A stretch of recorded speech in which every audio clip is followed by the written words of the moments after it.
Assalomu alaykum hurmatli vatandoshlar va odatdagi yangiliklarimizni boshlaymiz. Boshlashdan oldin katta iltimos, meni ko'rayotgan bo'lsangiz, podpiskani bosinglar. Podpiska bizning kanalimizga rivojlanishiga juda ham yordam beradi. Iltimos, shuni bosib qo'yinglar.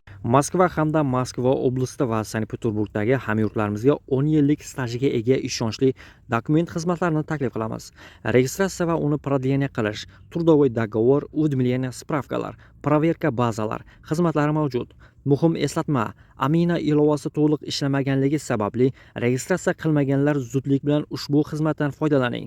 Hoziroq ekrandagi raqamlarga qo'ng'iroq qiling yoki WhatsAppdan yozing. Tezkor xabar: Rossiyada WhatsApp butunlay bloklanishi mumkin. Assalomu alaykum qadrli mehmon, videodan to'liq xabardor bo'lish uchun videoga like va podpiska tugmalarini bosib qo'ying. Rossiyaning aloqa axborot texnologiyalari va ommaviy kommunikatsiyalarni nazorat qilish bo'yicha federal xizmati Roskomnadzor WhatsApp messenjeri mamlakatda butunlay taqiqlanishi mumkinligini ma'lum qildi. Agar messenjer Rossiya qonunchiligi talablarini bajarishdan bosh tortishda davom ettirsa, butunlay bloklanadi, deyiladi Roskomnadzor bayonotida. Siyosiy maslahatchi Igor Dmitriyev o'z maqolasida O'zbekiston, Tojikiston va Qirg'izistondan kelgan mehnat migrantlari mavjud integratsiya qiyinchiliklariga qaramay boshqa mintaqalardan kelganlarga nisbatan sezilarli afzalliklarga ega ekanligini ta'kidlaydi.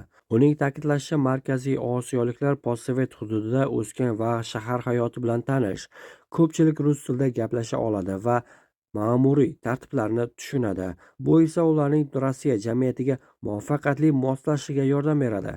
Dmitriyev bu migrantlarning Rossiya iqtisodiyotiga, ayniqsa an'anaviy ravishda ishlagan qurilish va qishloq xo'jaligi sohalariga qo'shgan hissasini yuqori baholaydi. U ular Rossiya iqlimi va ish muhiti bilan yaxshi tanish ekanligini va allaqachon ijtimoiy aloqalar o'rnatilganligini ta'kidlaydi.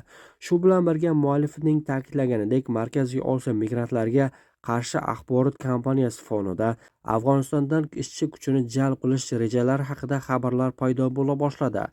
Dmitriyevning so'zlariga ko'ra, afg'on fuqarolarini o'qitish darajasi va integratsiya salohiyatini ancha pastligi jihatidan bunday niyatlar ko'plab savollar tug'diradi.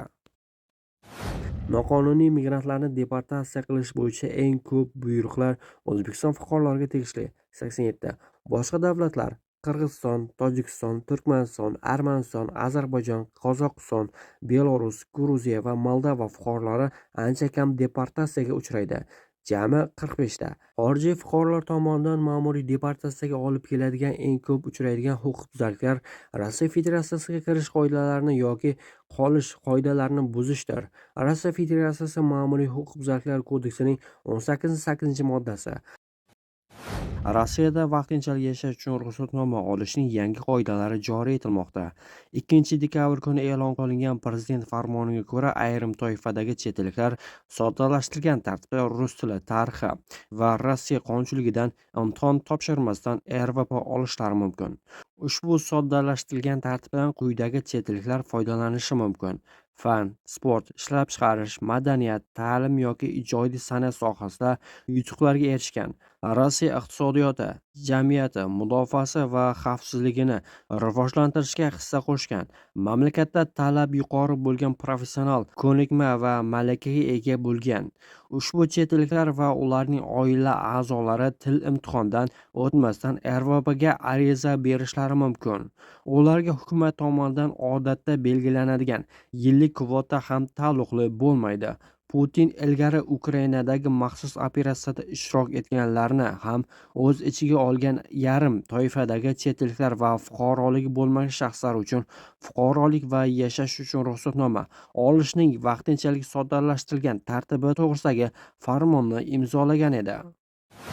2026-yilda Primoriy o'lkasida migrantlar patent bilan ishlay olmaydigan sohalar ro'yxati sezilarli darajada kengaytiriladi.